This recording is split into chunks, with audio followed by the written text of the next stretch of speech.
Всем доброй ночи, друзья мои. Я хочу вам подарить очень нужный, очень важный ритуал. Обращение к Лакшми. Вы знаете, дорогие друзья, меня иногда спрашивают, каких богов, какие статуи еще можно держать дома простым людям. Можно Лакшми. Лакшми, она супруга Вишну. Ее еще называют любящая мать Вселенной. Мать ходатайства перед Вишну. Ее просят, чтобы она попросила у Верховного Бога помощи для них. Она как ходатайствует, она как заступается, она молвит слово за вас. Когда у вас очень плохи дела с жизнью, с общением с людьми, с окружением и так далее, и в семье в том числе.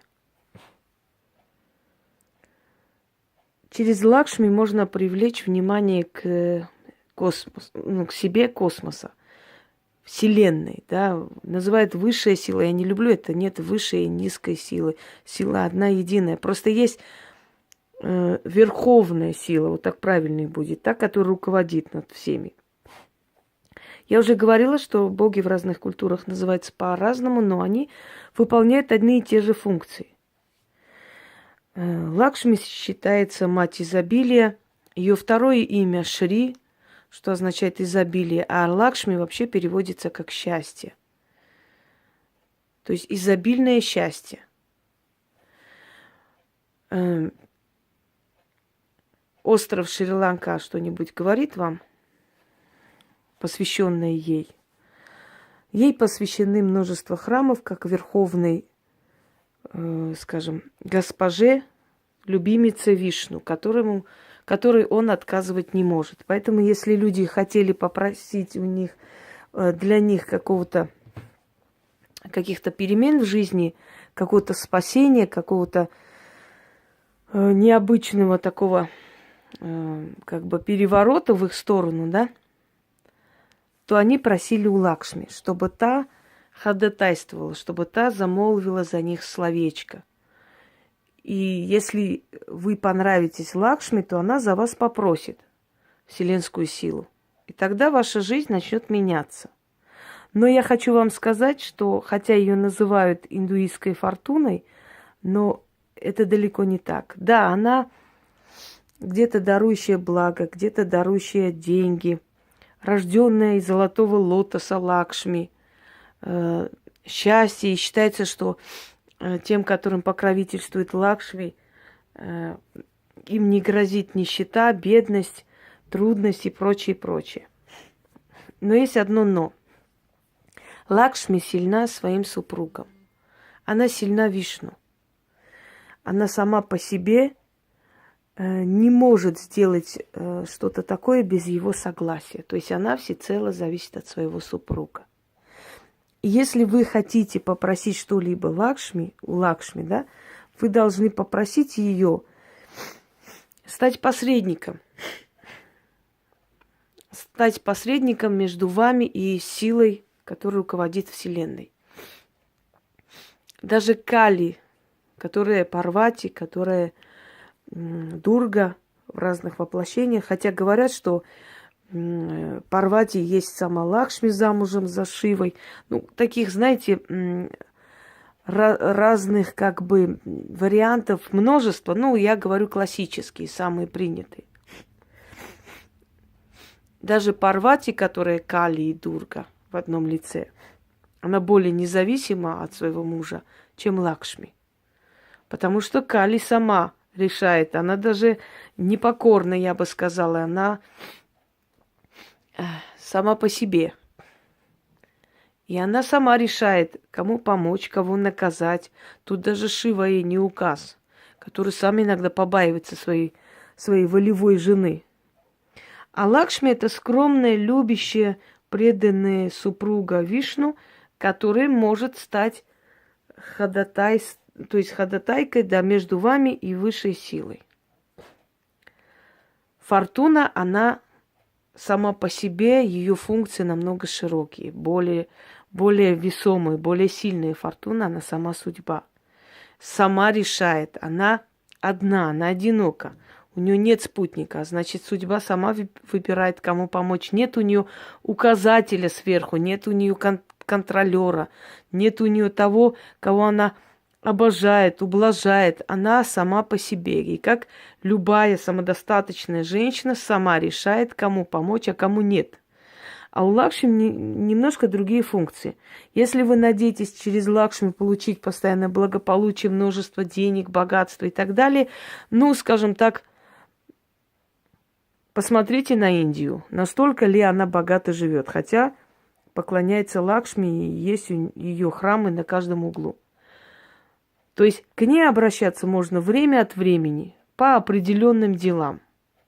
В отличие от Фортуны, каждодневное обращение к Лакшми нет смысла, не следует этого делать.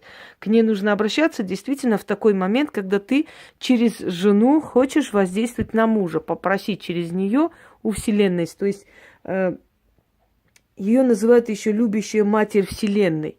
Она полна любви, милосердия, сострадания. И вот, зная все эти ее качества, приходили, просили ее. Она действительно добрая богиня, она действительно милосердна, она кроткая. Она не участвует ни в каких распрях. О ней не так уж много известно, в отличие от других богинь. Хотя она верховная, хотя она супруга Вишну, да, она главенствующая, она как первая леди, собственно говоря. Но почему-то та же самая Кали более скандальна и известна. Та же самая, скажем, Дурга известна.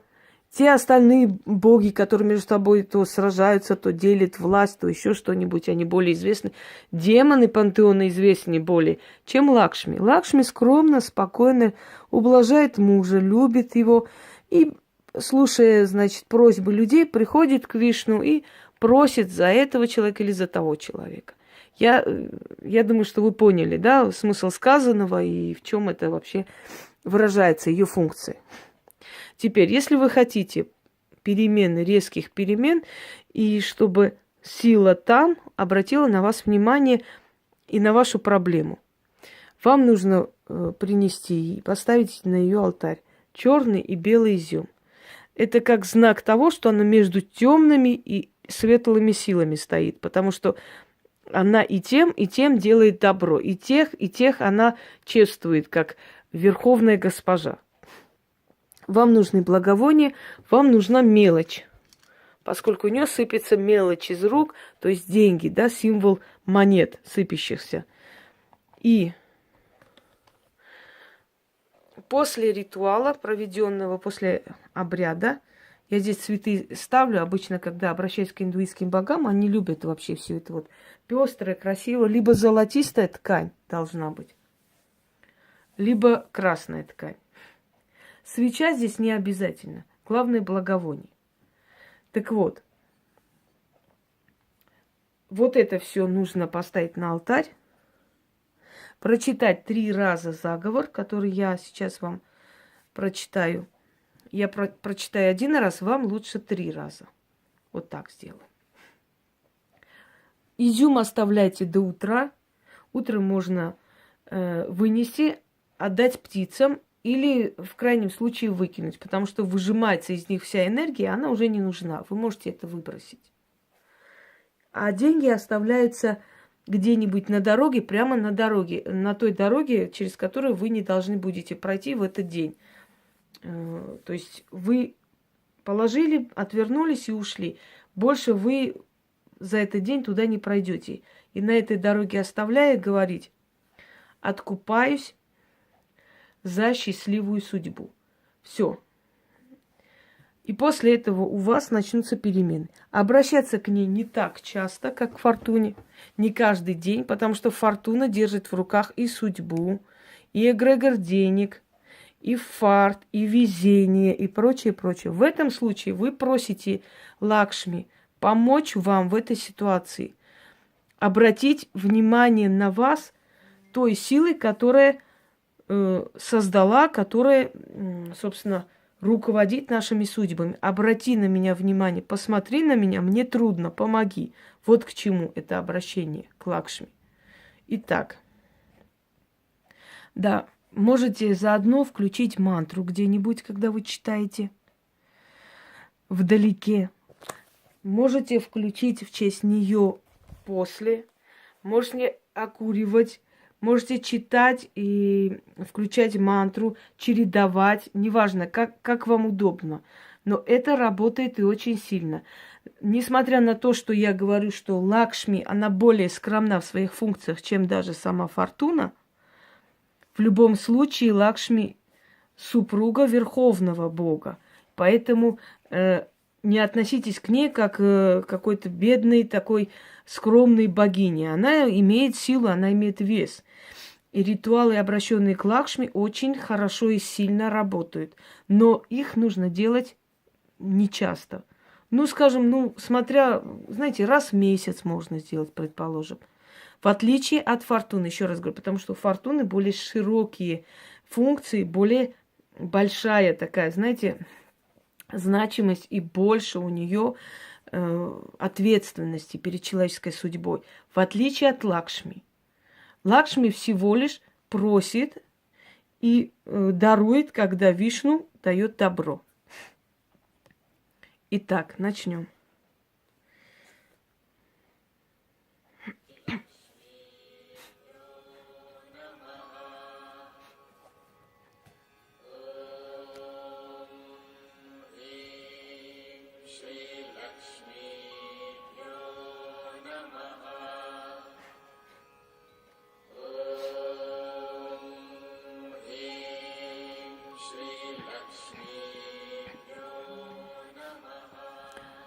О любимица Вишну, Шри Лакшми Мати, о супруга великого Вишну, любящая Мать Вселенной, источник ходатайства перед высшими, будь благословенна изобильное счастье. Я к тебе обращаюсь с великой просьбой. Ты сама счастье, щедрое счастье, источник изобилия. Стань посредником, Матерь-богиня, Госпожа милосердная, рожденная из лотоса золотого. О любимица Вишну, Шри Лакшми Мати, ходатайствуй за меня.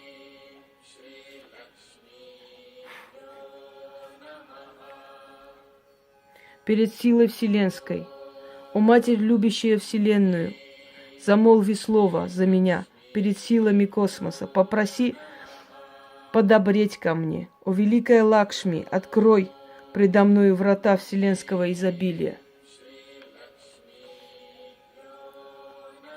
О любимица Вишну, Шри Лакшми Мата, заступись за меня перед Вселенным, попроси подарить мне изобилие в деньгах, счастье в делах и покой в душе. О любимица Вишну, Шри Лакшми Мата, замолви слово за меня, попроси за мою судьбу. Подари мне в делах удачу, дай изобилие, изобильное добро. Не откажи мне, Матерь Вселенская, добродушная госпожа, исполни мою просьбу. О любимица Вишну, Шри Лакшми Мата, услышь мою просьбу, не откажи, да исполнится в срок сказанное.